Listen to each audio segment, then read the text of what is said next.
আমার মতো কত মানুষ আছে যাদের হুঁশ নাই, রাস্তায় পাগল হয়ে দৌড়ায়। আমার চাইতে সুন্দর, আমার চাইতে লম্বা, আমার চাইতে আকৃতি সুন্দর, কিন্তু তারা পাগল, আমার হুঁশ আছে। কিন্তু এই মানুষটা একবার কল্পনা করে না, এই আল্লাহ আমাকে পাগল না বানিয়ে আল্লাহ আমাকে সুস্থ মস্তিষ্কের অধিকারী বানিয়েছেন, কিন্তু সে কলব দিয়ে আমি রবকে খুঁজে পাই না, চোখ দিয়ে আমি আল্লাহকে দেখে না। ওয়ালাহুম আযানুন লা ইয়াসমাউনা বিহা, কান আছে, কান দিয়ে অনেক কিছু শুনে, হিন্দি, তামিল, এই ভারতীয় বাংলা, ইংলিশ, যত রকমের আছে অশ্লীলতা গান, যত রকমের আছে সব কিছু শুনে। বলে না এখন আমার মনে টেনশন বেশি, এখন বাংলা গানে কাজ হবে না, এখন হিন্দি গান লাগাতে হবে। বলে না আমরা একটা ফুর্তি করবো, সেখানে আপনার বড় সাউন্ড বক্স দিয়ে নাচতে হবে। সে কান দিয়ে এত কিছু শুনে, বাংলা, হিন্দি, তামিল এত কিছু শুনে, কিন্তু আমি আল্লাহকে শুনতে পাই না, কোরআনের সেই বার্তাকে শুনতে পাই না, মসজিদের সে আজানকে শুনতে পাই না, মুয়াজ্জিনের সে ইকামত শুনতে পাই না। আল্লাহ বলেন হালাল আর হারাম কোনটা সে পরখ করার মতো তার এত কোয়ালিটি, সে এই উপদেষ্টা সেই উপদেষ্টা হয়েছে, কিন্তু হালাল কোনটা সে মন্ত্রী হয়েছে, কিন্তু হালাল কোনটা হারাম কোনটা ন্যায় কোনটা অন্যায় কোনটা এটা সে পরখ করতে পারে না। নিজের বেলায় পরখ করে, আরেকজনের বেলায় পরখ করে না। বলে বালহুম আদল, কুকুর যেভাবে নিকৃষ্ট, একটা নিকৃষ্ট প্রাণী যেভাবে নিকৃষ্ট, আল্লাহ বলেন বালহুম আদল, ওই প্রাণীকে আমি তার চাইতে বেশি নিকৃষ্ট করেছি। জোরে বলুন নাউযুবিল্লাহ। বিসমিল্লাহির রহমানির রহিম। ওয়ালাকাদ কাররামনা বনি আদম وحملناهم في البر والبحر صدق الله مولانا العظيم وصدق رسوله النبي الحبيب الأمين المكين الرؤوف الرحيم يا رب بالمصطفى بلغ مقاصدنا واغفر لنا ما مضى يا واسع الكرم আলহামদুলিল্লাহ, আল্লাহ তাআলার দরবারে লক্ষবার কোটিবার কৃতজ্ঞতা আদায় করছি যে আল্লাহ দয়া মায়া করে আমাদেরকে আল্লাহর এই জমিনের সর্বশ্রেষ্ঠতম স্থান আল্লাহর ঘর মসজিদে এসে জুমার দিন জুমার নামাজ আদায় করার মানুষে উপস্থিত হওয়ার জন্য তৌফিক দান করেছেন। আমরা সকলে আল্লাহ তাআলার দরবারে কৃতজ্ঞতা আদায় করে বলি আলহামদুলিল্লাহ। লক্ষবার কোটিবার হাজার হাজার বার দুরূদ আর নজরানা আদায় করছি যিনি উম্মতের কান্ডারি, যিনি দয়াল নবী, যিনি উম্মতকে কবরে হাসরে সুপারিশ করবেন, যার সুপারিশের অপেক্ষায় কিয়ামতের ময়দানে আদম সফিউল্লাহ থেকে ঈসা রুহুল্লাহ অন্যান্য নবীরা পর্যন্ত অপেক্ষা করবেন, সেই নবীর উম্মত আল্লাহ তাআলা আমাদেরকে বানালেন। আমরা সকলে আরেকটি বার বলি আলহামদুলিল্লাহ। সম্মানীয় আমার পরম শ্রদ্ধেয় মুসল্লিনে কারাম, আজ আমাদের ঐতিহ্যবাহী শেখ বাহারুল্লাহ শাহী জামে মসজিদের জুমার খুতবার শিরোনাম হচ্ছে ইসলামে মানব তথা মানুষের মর্যাদা এবং একজন নাগরিকের নাগরিক অধিকার। এই বিষয়ে আল্লাহ আমাকে কথা বলার জন্য, সবাইকে শুনে আমল করার জন্য তৌফিক দান করুক, সকলে বলে আমিন। আল্লাহ তাআলার অগণিত সৃষ্টি আছে। এক riwayতের মধ্যে আছে 18,000 রকমের প্রাণী আছে। এভাবে এক একটা riwayত দেখতে গেলে এক এক রকম তথা হাজার রকমের, লক্ষ রকমের, কোটি রকমের সৃষ্টি আল্লাহ তাআলা করেছেন। এই সৃষ্টির মধ্যে সর্বোত্তম আকৃতিতে, সর্বোত্তম মর্যাদা দিয়ে, মেধা দিয়ে, বুদ্ধি দিয়ে একমাত্র মানব জাতি তথা মানুষকে সৃষ্টি করেছেন। জুড়ে বলি সুবহানাল্লাহ। তো আমাদেরকে সৃষ্টির শ্রেষ্ঠ বানিয়েছেন একজন, তিনি কে? আল্লাহ। তো আমাদেরকে আল্লাহ তাআলা মানুষ বানিয়ে পাঠালেন। আমাদেরকে যদি অন্যান্য প্রাণী বানাতেন গরু, ছাগল, মহিষ, হাঁস, মুরগি, গাছপালা, নদীর মাছ বানালে অভিযোগ করার মতো কি কারো কোনো অধিকার আছে? নাই। এটা আল্লাহর ইচ্ছা। তো আল্লাহর ইচ্ছা, আল্লাহর দয়া, আল্লাহ তাআলা আমাদেরকে কি বানিয়েছেন? মানুষ বানিয়েছেন। আর সূরা ইসরা পারা নং 15 আল্লাহ তাআলা ইরশাদ করেন, وَلَقَدْ كَرَّمْنَا بَنِي آدَمَ وَحَمَلْنَاهُمْ فِي الْبَرِّ وَالْبَحْرِ। আল্লাহ তাআলা বলেন, আমার যত সৃষ্টি আছে সৃষ্টির মধ্যে আমি সবচাইতে বেশি সম্মানীয় করেছি, অনারেবল, রেসপেক্টেবল করেছি আমার সৃষ্টি তথা মানুষকে। জুড়ে বলি না একবার সুবহানাল্লাহ। আমরা প্রাণীগুলোকে কয়েক ভাগে ভাগ করি, উদ্ভিদ, প্রাণী। আবার আমাদের যারা সায়েন্স নিয়ে পড়াশোনা করেন, জিওলজি, অ্যান্থোলজি, নিওলজি, তো জীববিজ্ঞান, এই বিজ্ঞানগুলো বিভিন্ন প্রাণীকে বিভিন্ন ক্যাটাগরিতে ভাগ করেন। আমরা সহজ ভাষায় বুঝি জলাচর, স্থলচর, উভয়চর। যেমন কুমির জলেও থাকতে পারে, স্থলেও থাকতে পারে, এই জন্য আমরা কুমিরকে বলি উভয়চর প্রাণী।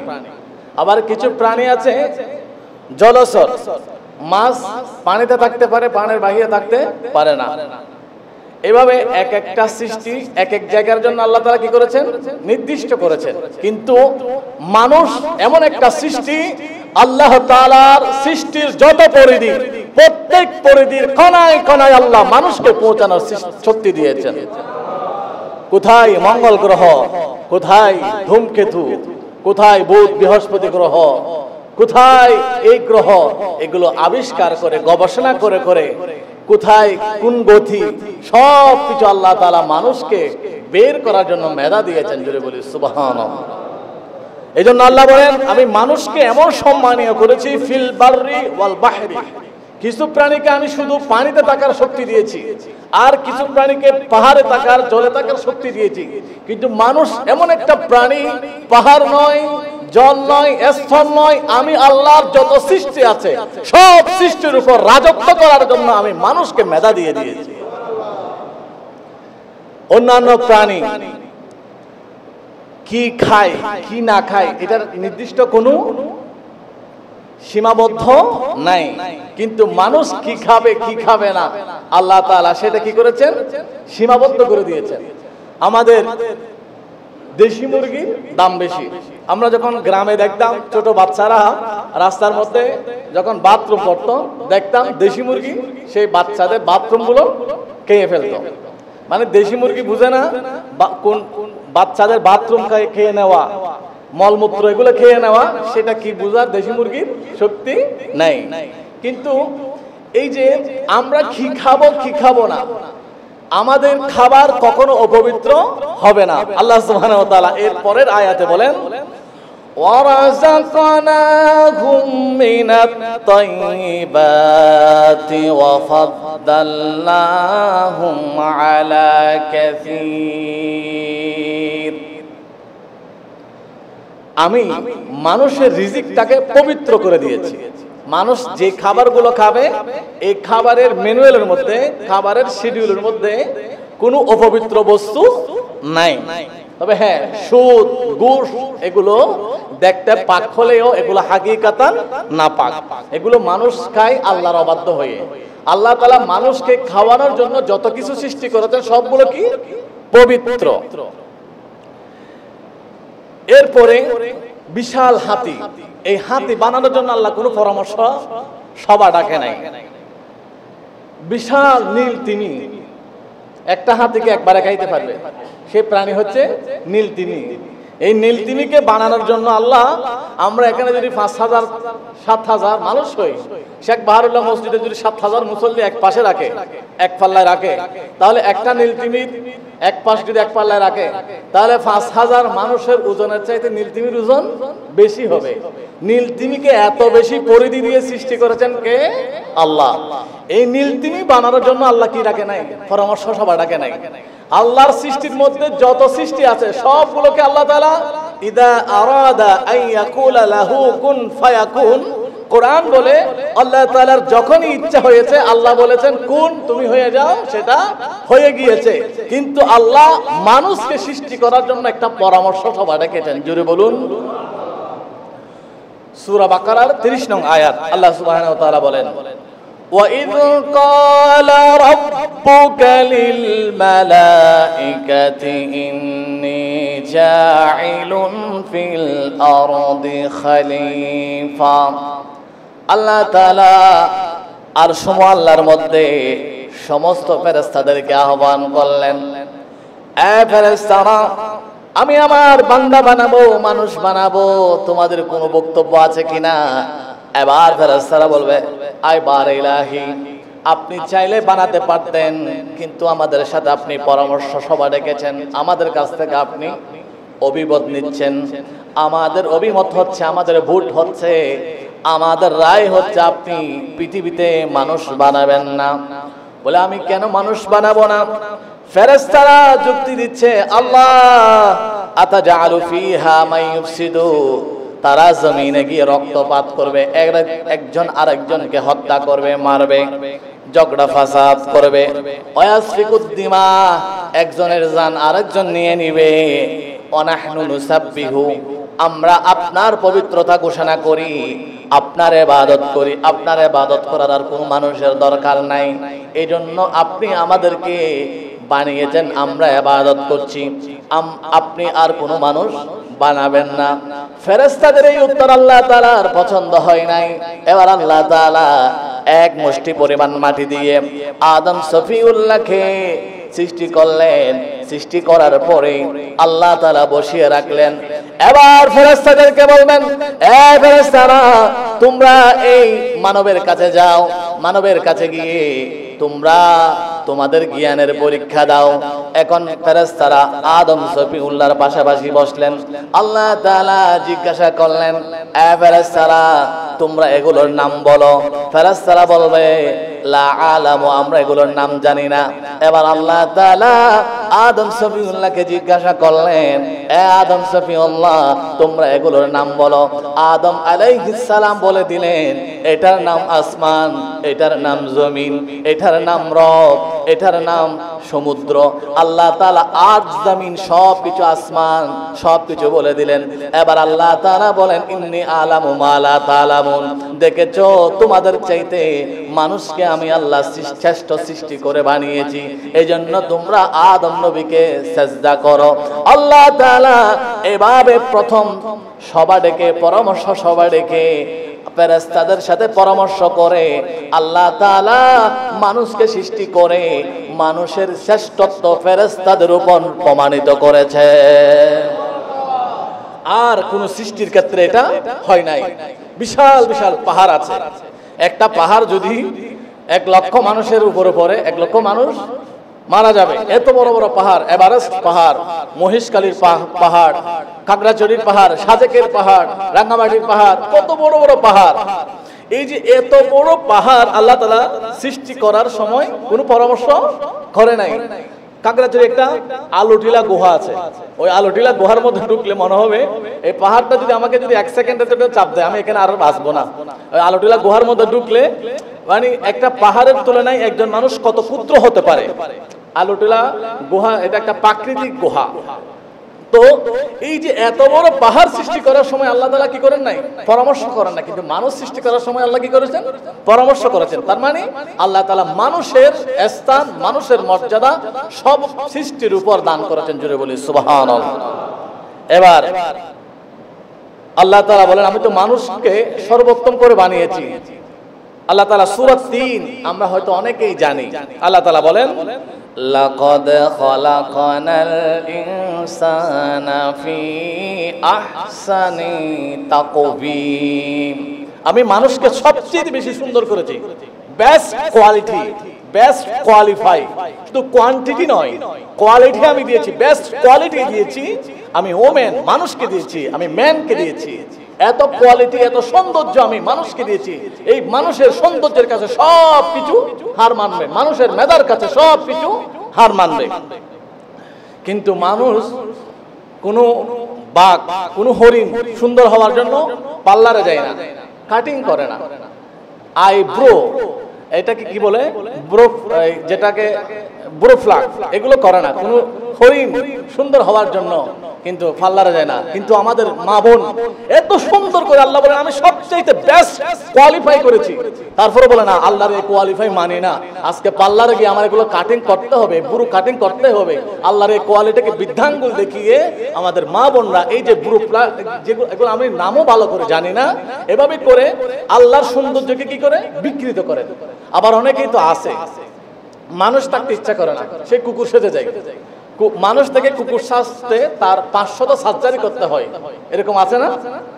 এই আল্লাহ তাআলা এই নাখান্দা থেকে আমাদের মানব জাতিকে হেফাজত করুক। এবার আল্লাহ তাআলা মানুষকে শ্রেষ্ঠত্ব দান করেছেন কিসের মাধ্যমে? মানুষ তো অনেক আছে, মানুষ শ্রেষ্ঠ হয় কিভাবে? আল্লাহ তাআলা বলেন, আল্লামাল ইনসানা মা'লাম ইয়ালাম। মানুষ শ্রেষ্ঠ হওয়ার জন্য আল্লাহ তাআলা দুটো মাপকাঠি দিয়েছেন, একটা হচ্ছে আখলাক আর একটা হচ্ছে ইলম। আমাদের মসজিদে যদি 5000 মুসল্লি হয়, 7000 মুসল্লি হয়, এই মুসল্লিদের মধ্যে কেউ যদি বলে আমি এই 7000 মানুষের চাইতে সবচেয়ে বেশি ভালো মানুষ হব, আমি এই 7000 মানুষ নয়, বাংলাদেশের 18 কোটি মানুষের মধ্যে আমি শ্রেষ্ঠ মানুষ হব, আল্লাহ তাআলা বলেন বান্দা তোমার কাছে যদি আখলাক থাকে, তোমার কাছে যদি ইলম থাকে, তুমি শ্রেষ্ঠ মানুষ হতে পারবে। ইলম সবার কাছে থাকে, বিসিএস ক্যাডার সবাই হয়, বিসিএস ক্যাডার হয়ে ডিসি হয়েছে, এখন ডিসি হয়ে কি হয়েছে, তার সহকর্মীর সাথে জেনার মধ্যে লিপ্ত হয়েছে, তাহলে সে বিসিএস ক্যাডার হতে পারে, এডিসি হতে পারে, এসপি হতে পারে, কিন্তু সেই সর্বশ্রেষ্ঠ মানুষ নয়। তার জ্ঞান আছে কিন্তু কি নাই, আখলাক নাই। আখলাক মানে চরিত্র। তো চরিত্র যার নাই, সে হাজার জ্ঞানী হলে সে হবে নিকৃষ্ট। আল্লাহ তাআলা বলেছেন মানুষকে শ্রেষ্ঠ হওয়ার জন্য ইলমও লাগবে, আখলাকও লাগবে। কিন্তু অনেকে আছে ডিগ্রি পাস করে নাই, কামিল পাস করে নাই, অনার্স মাস্টার্স, ইউনিভার্সিটি, স্কুল, কলেজের প্রথম বারান্দা পর্যন্ত পা দেয় নাই, কিন্তু চার চরিত্র দেখলে মনে হবে এটা আল্লাহর কোনো বুজুর্গ। সে দাড়ি রাখে, সে তাহাজ্জুদ পড়ে, সে নামাজ পড়ে, সে জীবনে মিথ্যা বলে না। আমাদের বাপ দাদারা গ্রামের মধ্যে কিন্তু বেশি সায়েন্স, আর্টস, কমার্স এগুলো বুঝতো না, কিন্তু হালাল হারাম বুঝতো, জান গেলেও হারাম খাইতো না। এই জন্য অধিকাংশ যারা হালাল রুজিগার, যারা খেটে খাওয়া মানুষ, তাদের সন্তানগুলো বেশি কি হয়, হাফেজে কোরআন হয়। হাফেজে কোরআন হেফজখানার মধ্যে অনেকে মানে ছেলেকে হাফেজ বানানোর জন্য এমন যুদ্ধ করে, হাজার যুদ্ধ করে, হাজার চেষ্টা করে, কিন্তু বিতা হয়। তো এটা আমার একটা নিজস্ব গবেষণা, আমি দেখলাম যাদের আল্লাহ সুবহানাহু ওয়া তাআলা হালাল রুজির মাধ্যমে পরিচালিত করেন, যারা হালাল রুজি যদিও বা 2 টাকা হয়, সেখানে আল্লাহ তাআলা কি দেন, বরকত দেন। একদিন বাদশাহ আওরঙ্গজেব, আমরা সবাই চিনি, ভারতীয় উপমহাদেশের ইতিহাসের মধ্যে একজন বাদশাহ আছে যার নাম আওরঙ্গজেব। এই আওরঙ্গজেবের কাছে মোল্লা জীওয়ান গেলেন। মোল্লা জীওয়ান হচ্ছে একজন আলেম। আলেমদের তো টাকা পয়সা থাকে না, ইনকাম কম। তো আলেম মোল্লা জীওয়ানের ছেলের শিক্ষক ছিল। এখন মোল্লা জীওয়ানের কাছে গিয়ে বলে, আওরঙ্গজেব, আমি তোমার ছেলে পড়াই, আমি তোমার কাছ থেকে টাকা পাবো, টাকার পাশাপাশি আমি তোমাকে আবদার করছি, আমাকে তুমি কিছু সহযোগিতা করো, আমি তোমাকে আবার তোমার ছেলেকে পড়িয়ে পুষিয়ে দেব। বলে ঠিক আছে, আপনি কি চান? বলে আমাকে তুমি কিছু টাকা ধার দাও। এখন আওরঙ্গজেব গিয়ে 1 টাকা দিলেন, বলে হুজুর এই টাকাটা ছাড়া আমার আর কোনো টাকা নাই। বলে আপনি বাদশাহ, আপনার টাকা নাই? বলে হুজুর সত্যি আমার কাছে এই 1 টাকাটা ছাড়া আর কোনো টাকা নাই। এখন কিছুদিন হলো, আওরঙ্গজেবের কাছে আবার গেলেন মোল্লা জীওয়ান। মোল্লা জীওয়ান বলা হয়, ইনি যে কিতাবগুলো লিখেছেন এগুলো আমাদের মাদ্রাসায় উচ্চ স্তরের কিতাব, উচ্চ স্তরের গ্রন্থ, যেগুলো আলিম, ফাজিল তথা ইন্টার, আপনারা যেটা ডিগ্রি বলেন, অনার্স বলেন, এই ক্লাসের মধ্যে কিতাবগুলো পড়ানো হয়। তো মোল্লা জীবন উনি গেলেন, বলে আমি টাকাগুলো ফুরাতে চাচ্ছি, শেষ করতে চাচ্ছি, এগুলো শেষ হচ্ছে না। বলে কিভাবে? বলে এখান থেকে যাওয়ার সময় আমি ভাবলাম 1 টাকা দিয়ে কিছু হবে না, এর জন্য আমি বাজার থেকে একটা বড় মাছ কিনলাম। তো বড় মাছটা আমি ঘরে দিয়ে আমার স্ত্রীকে দিলাম, দেখলাম ওই মাছের ফ্যাটের মধ্যে সবগুলো হীরা, মুক্তা, ডায়মন্ড, স্বর্ণ মুদ্রা, এগুলো আমি বিক্রি করেছি। বিক্রি করে আমি আমার ঘরটা বেঁধেছি, আমার মেয়েও আমি বিবাহ দিয়েছি, আমি হজ করেছি, কিন্তু টাকাগুলো আমি শেষ করতে চাচ্ছি, শেষ হচ্ছে না। বলে তাহলে সেই টাকার কাহিনী আপনি শুনুন। আমি রাতের অন্ধকারে বের হতাম, বের হয়ে আমি আমার রাজ্যে যারা আছে ওদের অবস্থা দেখতাম। এখন তো আমাদের নেতা কোথায় থাকে, আমরা কোথায় থাকি, এটার কোনো, তারা থাকে যমুনায়, আমরা থাকি ফুটপাত। এখানে হাজার হলেও হয় না, কিন্তু আমাদের ফুটপাতের নিচে হাজার হাজার মানুষ থাকে, ওদের খবর কেউ রাখে না। এমনি একটা বক্তব্যের মধ্যে আমাদের দেশে এটা দারিদ্র মুক্ত করেছি, এই মাধ্যমে সেই মাধ্যমে দারিদ্র মুক্ত করেছি। কিন্তু এখান থেকে আপনি মুরাদপুর হেঁটে গেলে 100টা ফকির দেখবেন, যেগুলো এদের এক এক ফকিরের সাথে আপনি যদি 5 মিনিট কথা বলেন, ওই 5 মিনিট কথা বলে আপনার যদি পছন্দ হয়, কোনো ফকিরের ঘরে যান, কিছু আপনার বেশ ধারণ করে আছে, এটা হচ্ছে 100-এর মধ্যে 1 জন। কিন্তু বাস্তবে পক্ষে আপনি যদি আপনার কোনো ভালো লাগে, কোনো ফকিরের ঘরে যাবেন, দিয়ে দেখবেন তার অবস্থা কি। এগুলো আমরা করি, যাই কোনো ফকির কোথায় তাকে জিজ্ঞাসা করি, কি খেয়েছে, কি খাবে, এগুলো আমরা জিজ্ঞাসা করি। এগুলোর মাধ্যমে অনেক কিছু বোঝা যায়। আপনি আরেকজন আপনার নিম্নস্ত্র মানুষের সাথে কথা বলবেন, তখন আপনি বুঝবেন আল্লাহ তাআলা আপনাকে কত ভালো রেখেছেন। তো মোল্লা জীবন বলে আমি রাতে তো ঘুমাই না, আমি রাতের আমার দেশের মধ্যে কে না খেয়ে আছে, কে খেয়ে আছে, আমি এটা দেখি। বলে একদিন দেখতে গিয়ে আমি দেখলাম একজন দোকানদার, ব্যবসায়ী, সে কোনো শ্রমিক নাই, নিজে ট্রাক থেকে ময়দার চালের বস্তাগুলো তার কাঁধে করে নিয়ে যাচ্ছে। আমি তাকে বললাম আমি তোমায় সাহায্য করবো? বলে হ্যাঁ করুন। আমি কি করলাম, আমি গামছা দিয়ে আমার মুখটা বেঁধে ফেললাম। বেঁধে ফেলার পরে আমি বস্তাগুলো নিয়ে তার ঘরে পৌঁছে দিলাম। সে খুশি হয়ে আমাকে 1 টাকা দিলেন। এই টাকাটা নেওয়ার পরে আমি ভাবলাম আমার তো অনেক ইনকাম আছে, কিন্তু আমার হারাম ইনকাম নাই। হারাম ইনকাম না থাকলেও আমি ভাবলাম এই 1 টাকাটা আমার 100% হালাল টাকা, আমার গাম জড়ানো টাকা। এই জন্য আমি হালাল টাকাটা রেখে দিলাম। আমার কাফনের কাফনগুলো এই 1 টাকা দিয়ে কিনে আমি কবরের মধ্যে যাব। আমাদের 20 তলা আছে, কিন্তু কাফনের কাফন কোথায় আছে জানে না। আমার মাজারের সামনে একবার একজন ফকির মারা গেল। ওই ফকির মারা যাওয়ার পরে একটা প্রতিবেদন লিখতেন দৈনিক আজাদিতে। প্রতিবেদন লিখে পাওয়া গেল কাজীর দেউরিতে তার 7 তলা বিল্ডিং আছে। স্ত্রী তাকে ডিভোর্স দিয়ে ঘর থেকে বের করে দিয়েছে, এই পাগল হয়ে মাজারের সামনে অবস্থান করছে। কিন্তু তার 7 তলা বিল্ডিং চট্টগ্রাম শহরে, তাকে কাফনের কাফন পরিয়েছে 1 টাকা 2 টাকা তুলে তুলে। তো আমরা সবাই হিসাব করে রাত্রে কোথায় থাকবো, আমার ছেলে কোথায় থাকবে, আমার নাতি কোথায় থাকবে, আমার পতি কোথায় থাকবে, কোন ব্যবসা, কত টাকা গাড়ির চাবি, কত মডেলের গাড়ি, আমার সন্তান কি, সন্তানের নাতির গাড়ির মডেল কি, সবগুলো হিসাব করি। কিন্তু যে এখন যদি আমার রুটা বের হয়ে যায়, অন্ধকার কবরে 3টা সাদা কাফন করে কিভাবে থাকবো, বৃষ্টিও পড়ে, অন্ধকার, কেউ রাতের অন্ধকারে কবরস্থানের মধ্যে 1 ঘন্টা দাঁড়িয়ে থাকে? বলে না। এখন অনেকেই তো কবরস্থানের পাশে একা হেঁটেও যান না, বলে আমার কবরস্থানের পাশ দিয়ে গেলে এমনি আমি হাঁটতে পারি।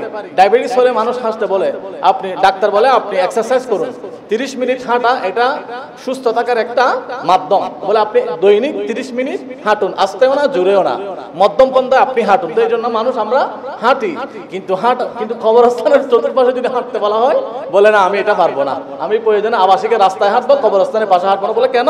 বলে আমার ভয় লাগে।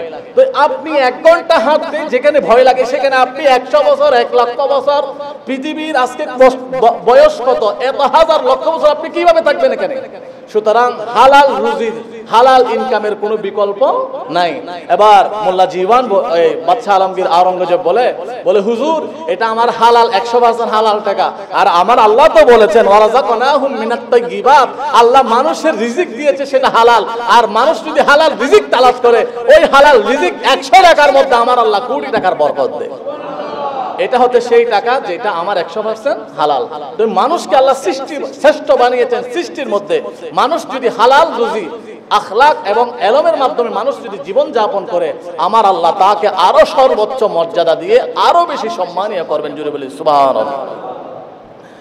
এবার আল্লাহ তাআলা বলেন সূরা বাকারার 29 নং আয়াত, হুয়াল্লাযী খালাকা লাকুম মা ফিল আরদি জামিআ, আমি আসমান সৃষ্টি করেছি, সূর্য সৃষ্টি করেছি, চন্দ্র সৃষ্টি করেছি, পৃথিবীর চাইতে সূর্য কত লক্ষ কোটি গুণ বড়? অনেক বড়। কত বড়? 100 গুণ, 1000 গুণ, 1 লক্ষ গুণ, কোটি গুণ? আরে না, এই যে আমাদের যদি আমরা একটা তুলনা দিই, আমি গতকালকে এইগুলো লেখার সময় আমি এগুলো ক্যালকুলেটর মারলাম, পৃথিবীর ওজন কত। দেখছি পৃথিবীর ওজন মাপার জন্য কোনো স্কেল দেখলাম 57, আবার 29, এরপরে 20টা শূন্য। এখন কত হয়? 57, 29, এরপরে 20টা শূন্য হলে সংখ্যাটা কত হয়? পৃথিবীর আয়তন কত? পৃথিবীর ওজন কত? এই আমার ঘরের ওজন কত? আমার ওজন কত? আমরা মাপতে পারি। আমার এটার ওজন মাপতে পারি। পৃথিবীর ওজন এত বড় বড় আল্লাহ তাআলা গ্রহ, নক্ষত্র, নিহারিকা, পুঞ্জিকা যে সৃষ্টি করেছেন, এগুলো সব কিছু আল্লাহ তাআলা মানুষের নিয়ন্ত্রণ করে দিয়েছেন। কিভাবে? কোথায়? আটলান্টিক মহাসাগর। সেই আটলান্টিক মহাসাগরের উপর পাল তুলে তুলে জাহাজ চলে যায়। সেই আটলান্টিক মহাসাগরের উপর মানুষকে চলার জন্য শক্তি দিয়েছেন, বুদ্ধি দিয়েছেন, মেধা দিয়েছেন, সায়েন্স দিয়েছেন। তিনি কে? আল্লাহ। এভাবে জি আপনার আকাশপথ, আপনি যখন, আমরা এখন চট্টগ্রামটা অনেক বড় দেখি, আপনি যখন এয়ারপোর্টে গিয়ে বিমানে উঠবেন তখন চট্টগ্রামটা একটা বালির মতো। আরো উপরে উঠলে 40,000 মিটার উপরে উঠলে বিমান 40,000, 50,000, 55,000 এই মিটার উপরে চলে। তা আপনি দেখবেন ইন্ডিয়া এত বড়, বাংলাদেশ এত বড়, পাকিস্তান এত বড়, মানে ছোট্ট ছোট্ট সবগুলো। এখানে কম্পিউটার, আপনার বিমানের সামনের সিটে যে ইয়ে আছে, মনিটর আছে, ওই মনিটরে দেখা যায় কোন দেশ কত বড়। সমস্ত পৃথিবী এত বড়। এটা বাস্তব। সমস্ত পৃথিবী এই যে এত ক্ষুদ্র, সূর্যের চাইতে অনেক অনেক অনেক অনেক ক্ষুদ্র। কিন্তু এই যে সূর্য, এই যে পৃথিবী, সব কিছু আল্লাহ তাআলা কার কল্যাণে সৃষ্টি করেছেন? মানুষের কল্যাণে সৃষ্টি করেছেন। এই জন্য আল্লাহ নবীর কাছে একজন গিয়ে বলেন, আমাকে কিছু টাকা দেন, আমি খাবো। বলে, তোমার ঘরে কি আছে? বলে, একটা দা আছে, একটা কোড়াল, একটা কোড়াল আছে, বলে একটা কম্বল আছে। বলে, কম্বলটা নিয়ে আসো। সাহাবীদেরকে বলেন, এটা তোমরা কে কিনবা? বলে, আমি কিনবো। বলে, কয় টাকা? বলে, 1 টাকা। আল্লাহ নবী বলেন, না, এর চাইতে বেশি দিতে হবে। কে কিনবা? একজন বলে, ইয়া রাসূলুল্লাহ, আমি কিনবো 2 টাকা। বলে, হ্যাঁ। আরেকজন কে আছে? বলে, আমি 3 টাকা দিব। 3 টাকা দিয়ে কম্বলটা কিনলেন। বলে, 1 টাকা দিয়ে একটা কোড়াল কিনো। এই কোড়াল কিনে আল্লাহ তাআলা পাহাড়টা সৃষ্টি করেছেন তোমার জন্য। পাহাড় আল্লাহ তাআলা সৃষ্টি করেছেন মানুষের জন্য। তুমি পাহাড়ে যাও, পাহাড়ে গিয়ে কাঠ কাটো, কাঠ কেটে বিক্রি করো। ওই সাহাবী 1 সপ্তাহ বিক্রি করলেন। 1 সপ্তাহ বিক্রি করার মাধ্যমে তার অভাব চলে গেল। জোরে বলুন। তো পাহাড় সৃষ্টি করেছেন কার কল্যাণে? মানুষের কল্যাণে। সমুদ্র, আপনার কোনো কিছু নাই, একটা জাল নিয়ে আপনি সমুদ্রে গেলেন। আমাদের জাতীয় রাজস্ব আয় কত %? সমুদ্র, আপনার মৎস্য, এই যে চিংড়ি, এগুলো আমরা রপ্তানি করি, আমাদের দেশ রপ্তানি করে। এই যে সব কিছু সমুদ্র, এগুলো কার কল্যাণে সৃষ্টি করেছেন? আল্লাহ, মানুষের কল্যাণে। এই জন্য আল্লাহ বলেন, হুয়াল্লাযী খালাকা লাকুম মা ফিল আরদি জামিআ, যা সৃষ্টি করেছি সবগুলো আমি মানুষের অধীন করে দিয়েছি। সুবহানাল্লাহ। আল্লাহ বলেন সূরা ইব্রাহিমের 32 নং আয়াত, আল্লাহুল্লাযী খালাকাস সামাওয়াতি ওয়াল আরদ। আরে মানুষের অধীনে নয়, মানুষের খাদেম বানিয়ে দিয়েছি। আমরা বলি না অমুক আমার খাদেম?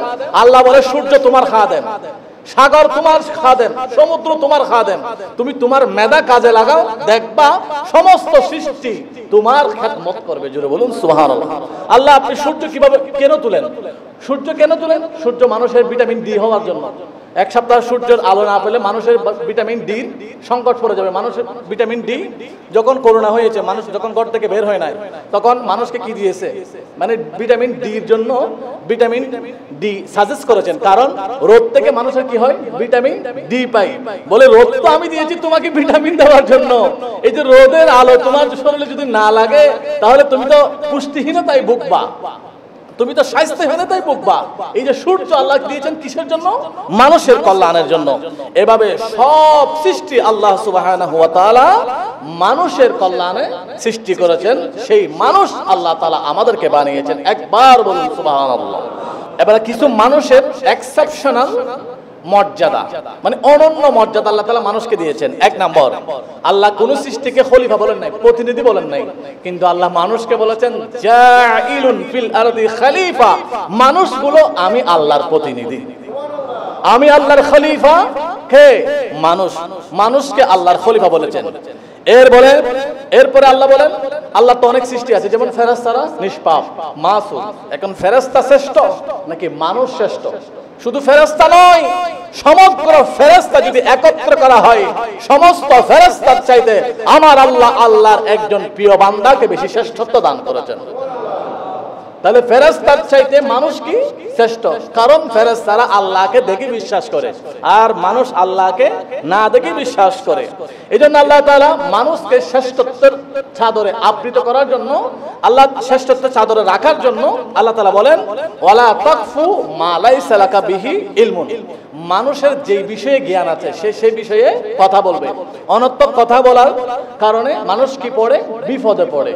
আল্লাহ সুবহানাহু ওয়া তাআলা বলেন মানুষের, এজন্য রাসূলুল্লাহ বলেন ফালাইসা মিন্না আল মুসলিমু মান সালিমাল মুসলিমুনা মিন লিসানিহি ওয়া ইয়াদিহি, যে ব্যক্তির হাত এবং জিহ্বা থেকে আরেকজন মানুষ নিরাপদ সে হচ্ছে মুসলমান। নবী করিম সাল্লাল্লাহু আলাইহি ওয়াসাল্লাম বলেন। আর মানুষ যত বিপদে পড়ে কিসের কারণে, জিহ্বার কারণে। আল্লাহ বলেন ওয়ালা তাকফু মা লাইসা লাকা বিহি ইলমুন, তোমাকে যে আমি ফেরেশতার চেয়ে শ্রেষ্ঠ বানিয়েছি এই শ্রেষ্ঠতা তো তুমি ধরে রাখবা, তোমার জিহ্বাকে কি করতে হবে, কন্ট্রোল করতে হবে, সংযত রাখতে হবে। আল্লাহ সুবহানাহু ওয়া তাআলা আমাদেরকে সেই বিধান মেনে চলার জন্য তৌফিক দান করুন।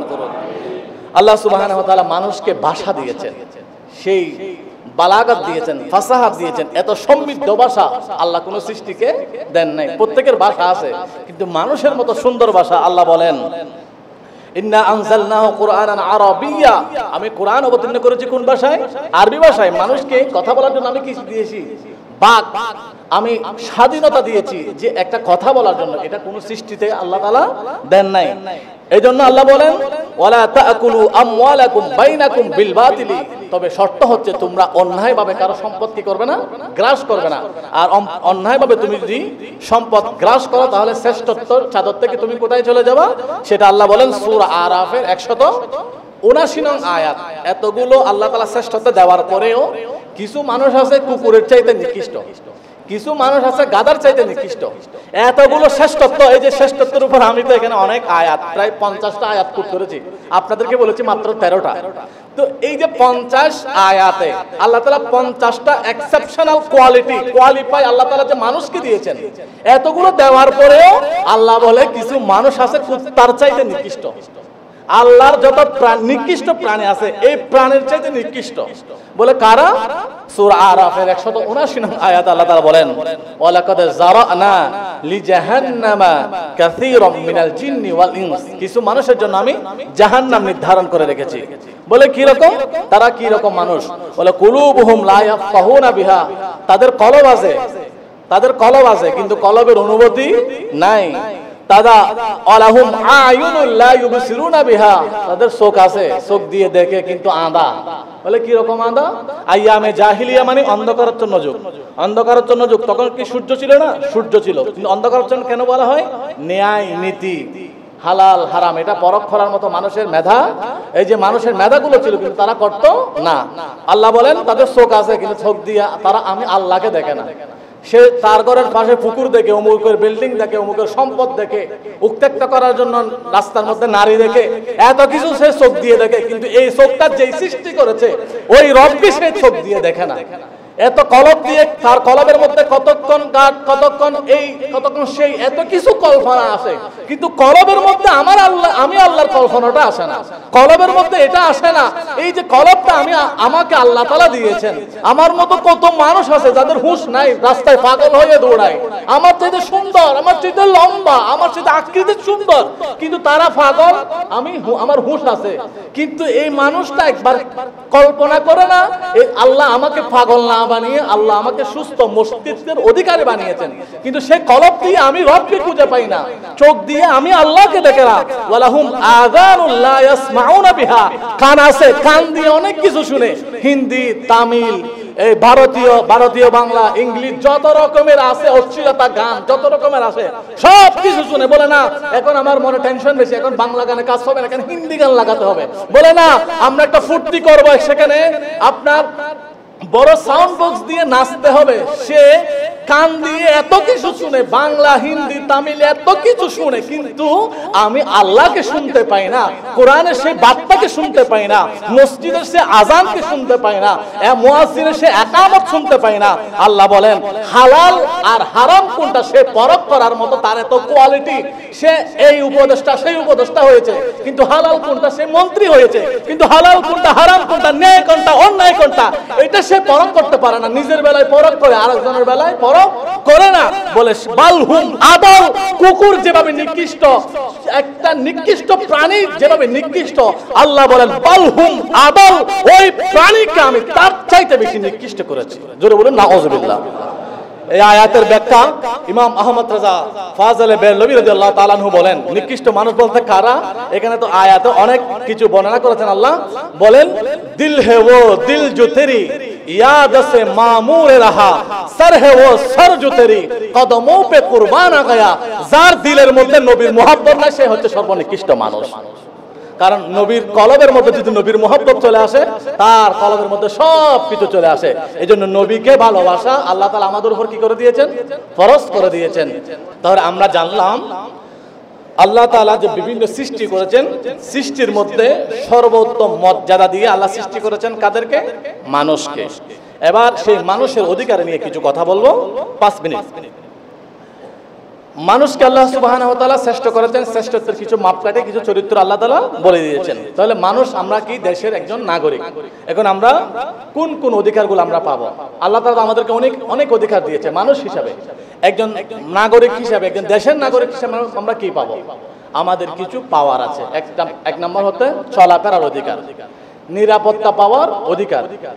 সাম্প্রতিক সময়ে মানুষের যে অধিকার, এই অধিকার হরণ হওয়ার দৃশ্যটা কম নাকি বেশি? আমি যদি বেশি বলি আপনারা আমাকে বলবেন না আপনি মনে হয় রাজনীতির কথা বলে ফেলছেন, এই জন্য আপনারা বলবেন। এই যে মানুষের অধিকার হরণ হওয়া, আমি নিজে গত পরশুদিন রাত্রে মুরাদপুর থেকে বাসায় যাচ্ছি, আমার কাছে টাকা নিয়ে নিল, পকেটে যা ছিল 10,000 নিয়ে নিল। এই যে চলাফেরার অধিকার, মানুষের একটা অধিকার। 11টা হলে আমরা রাস্তায় বেরোতে পারবো, চলতে পারবো না। এই যে সব কিছুর আগে মানুষের অধিকার প্রতিষ্ঠা তো আল্লাহ তাআলা করেছেন, কিন্তু দেশের একজন নাগরিকের অধিকার এটা রাষ্ট্রপ্রধানের দায়িত্ব। যদি রাষ্ট্রের কোনো নাগরিকের নিরাপত্তা দিতে ব্যর্থ হয়, সে ব্যর্থ, তার 1000 ডিগ্রি থাকুক, তার 1000 ডিগ্রি থাকুক, ডিগ্রি দিয়ে আমরা ভাত খাবো না। কিন্তু মানুষকে নিরাপত্তা দেওয়ার কি থাকতে হবে? একজন রাষ্ট্রপ্রধানকে তার সেই অধিকার, তার সেই কোয়ালিটি থাকতে হবে। তা আমি কারো পক্ষে বিপক্ষে বলছি না। মানুষের এক নাগরিকের 1 নম্বর হচ্ছে চলাফেরার নিরাপত্তা পাওয়ার অধিকার। আল্লাহ সুবহানাহু ওয়া তাআলা ইবনে সূরা তুর 21 নং আয়াত এবং ইবনে মাদা শরীফের 2204 নং হাদিস, আমি সময়ের সংক্ষিপ্ততার কারণে আর বিস্তারিত বলছি না। আল্লাহ বলেন কুল্লু ইমরিইম বিমা কাসাবা রহিন। কারো অধিকার যদি কেউ বুঝিয়ে না দেয়, তাহলে তার জন্য আল্লাহর কাছে কি করতে হবে? জবাবদিহিতা করতে হবে। তো এজন্য মানুষকে সম্মান পাওয়ার অধিকার রাষ্ট্রের দিতে হবে। প্রত্যেক মানুষ কোন একটা অপরাধী দিকে হেঁটে যাচ্ছে, আপনি অপরাধীকে মেরে, যে রকম বড় অপরাধী হোক না কেন, ওই অপরাধীকে ধরে মারার কোনো অধিকার একজন মানুষের আরেকজনের নাই। একজন অপরাধী হেঁটে যাচ্ছে, আল্লাহর কোরআন, আমার থেকে নয়, কোরআন থেকে কেউ যদি এটা আপনার অভিযোগ করেন, হ্যাঁ, সূরা হুজুরাতের 10, 11, 12 তিনটা আয়াত আপনি দেখে নেবেন। এখানে আল্লাহ কি বলেন? ইন্নামাল মুমিনুনা ইখওয়াতুন ফাআসলিহু বাইনা আখাওয়াইকুম। সমস্ত সৃষ্টি মানুষ ভাই ভাই, সমস্ত আল্লাহর সৃষ্টি যে মানুষগুলো আছে এগুলো কি কি? ভাই ভাই। তো এই ভাই, এক ভাই যখন অপরাধ করবে আর এক ভাই তাকে কি করে দেবে? ফাআসলিহু বাইনা আখাওয়াইকুম, সংশোধন করে দেবে। তো একজন অপরাধ করে ফেলছে, অপরাধ তো অপরাধী, সে যে হোক না কেন, অপরাধকে কোনো আশ্রয় প্রশ্রয় দেওয়া যাবে না। তাই বুঝে একজন অপরাধীকে মেরে একেবারে এখানেই তুলনা করতে হবে, আমাকে শাস্তি দিতে হবে, আইন আমাকে তুলে নিতে হবে, এইরকম কোন সিস্টেম আল্লাহ তাআলা কোরআনের মধ্যে রাখেন নাই। এই অপরাধীকে শাস্তি দেওয়ার জন্য নির্দিষ্ট কি আছে? প্যাটার্ন আছে। কিন্তু মানুষ হিসাবে আল্লাহ তাআলা যে শ্রেষ্ঠত্ব মানুষকে দিয়েছেন, এই শ্রেষ্ঠত্বকে আমার আপনার যারা প্রশাসন আছে তাদেরকে সেই নাগরিকের শ্রেষ্ঠত্ব এটা দেওয়া তাদের কি কর্তব্য। তাহলে সূরা হুজুরাতের 10, 11 নং আয়াত আল্লাহ বলেন ইয়া আইয়ুহাল্লাযীনা আমানু লা ইয়াসখারু কওমুম মিন কওমিন আসা। কেউ অপরাধ করেছে, এই অপরাধের কারণে তার বাড়িঘর জ্বালিয়ে দিতে হবে, পুড়িয়ে দিতে হবে, মারতে হবে, বের করতে হবে, এটা কোরআনের পরিপন্থী। আল্লাহ বলেন লা ইয়াসখারু, এটা তুমি করিও না। মিন কওমিন আসা, সে নিকৃষ্ট, তার শাস্তি হবে। শাস্তি তো আমি আল্লাহ দিব। প্রত্যেক অপরাধীকে আল্লাহ শাস্তি দিবেন, কিন্তু আমি আল্লাহ তো শাস্তি দিব, কিন্তু তোমার দুনিয়ার তো বিচারে কিছু সিস্টেম আছে, তো দুনিয়ার বিচার দুনিয়া করতে হবে, কিন্তু আমি আপনি বিচার নিয়ে নেওয়া, এটা আল কোরআন আল্লাহ তাআলার পেয়ারা হাবিব সাপোর্ট করেন না। এবার একটা শেষ হাদিস শরীফ, তার নাম ছিল মুহাল্লাল বিন জুসামা। তিনি যুদ্ধ করতে গেলেন, যুদ্ধ করতে গিয়ে উনি যখন জিহাদ করছিলেন, হযরত আব্দুল্লাহ ইবনে উমর এই হাদিস বর্ণনা করছেন। হায়াতুস সাহাবা দ্বিতীয় খণ্ড 215 পৃষ্ঠা, মিশরের চাপা, আমার কাছে কিতাবটা আছে। বুঝলেন তো, সেনসিটিভ কথা, কারণ রেফারেন্স দিয়ে বলতে হবে। তো মুহাল্লাল বিন জুসামা উনি যখন যুদ্ধক্ষেত্রে গেলেন, উনি যুদ্ধ করছেন, যুদ্ধ করতে করতে একজন মানুষ, একজন কাফের এসে বলেন লা ইলাহা ইল্লাল্লাহু মুহাম্মাদুর রাসূলুল্লাহ। এবার মুহাল্লাল বিন জুসামা বলে, তুমি কালমা পড়ছো কেন? বলে, আমি মুসলমান হয়ে গেছি। বলে, তুমি এতক্ষণ আমার বিরুদ্ধে যুদ্ধ করছো, কাফের ছিলা, আবার আমার সামনে এসে কালমা পড়ে মুসলমান হয়ে গেছে, এটা কোন ধরনের কথা? বলে, আমি মুসলমান হয়ে গেছি। মুসলমান হয়ে গেছি বলার পরেও ফাকাতালা, মুহাল্লাল বিন জুসামা কি করলেন? মেরে ফেললেন, তাকে মেরে ফেললেন। এখন নবীজিকে এই খবর দেওয়া হলো, মুহাল্লাল বিন জুসামা একজনকে মেরে ফেললেন। এখন নবীজি তার দিক থেকে মুখ ফিরিয়ে নিলেন। এক সপ্তাহ পরে মুহাল্লাল বিন জুসামা মারা গেলেন। তাকে জানাজায় নবীজিকে ডাকা হলো, নবীজি আসেন নাই। বলে, তোমরা শেষ করো, কারণ আমার নবী তো জানেন। দেখা গেল মুহাল্লাল বিন জুসামাকে এভাবে কবরে রাখা হচ্ছে, আর মাটি মুহাল্লাল বিন জুসামাকে বের করে দিচ্ছে। অনেক চেষ্টা করছে, মাটির মধ্যে রাখে, মাটি এমন ভাবে ছেড়ে দেয় মুহাল্লাল বিন জুসামা অনেক দূরে চলে যায়। নবীর সাহাবী ছিল, নবীর সাহাবী সর্বশ্রেষ্ঠ মানুষ, নবীর সাহাবী জান্নাতি। কিন্তু নবীর সাহাবী আরেকজনকে, শুধু একজন কাফের কালমা পড়েছে, কালমা পড়ার পরে তাকে মেরে ফেলছে। ও মুহাল্লাল বিন জুসামার যুক্তি ছিল, সে বাঁচার জন্য কালমা পড়েছে। আল্লাহ নবী বলেন, হাল তাশাক্কা সাদরি, তুমি কি তার বুকটা ছিঁড়ে দেখেছো? সে কালমাটা কোথায় থেকে পড়েছে, এটা ছিঁড়ে দেখার দায়িত্ব তো তোমার না, তাকে মাফ করার দায়িত্ব কার? আল্লাহ। সুতরাং তুমি তাকে মারছো কেন? এবার মুহাল্লাল বিন জুসামাকে একবার দুইবার মাটি বের করে দেয়। এরপর নবী করিম সাল্লাল্লাহু আলাইহি ওয়াসাল্লামের কাছে পৌঁছানো হলো। আল্লাহর প্রিয় হাবিব মুহাল্লাল বিন জুসামাকে তো মাটি গ্রহণ করছে না, মাটি বের করে দিচ্ছে। আল্লাহ নবী বলেন, এই সাহাবীরা শুনো, ইন্নাল আরদা লা তাকাব্বালা মান হুয়া, তাকে মাটি গ্রহণ করবে না, কারণ সে আল্লাহর একজন বান্দাকে অন্যায়ভাবে মেরেছে। একজন বান্দাকে যদি অন্যায়ভাবে মারার এই শাস্তি হয়, তাহলে বাকিটা আপনারা বলবেন। তাহলে কোনো মানুষকে অন্যায়ভাবে মানহানি হত্যা করা যাবে না। এটা আজকের জন্য যে ওয়াজ, 15 বছর আগের জন্য সে ওয়াজ। আবার বলেন না 20 বছর আগে ওয়াজ ছিল না। এটা আমাদের ইসলাম হচ্ছে সর্বাবস্থায় একরকম। আজকে একরকম ফতোয়া, কালকে আর এক রকম।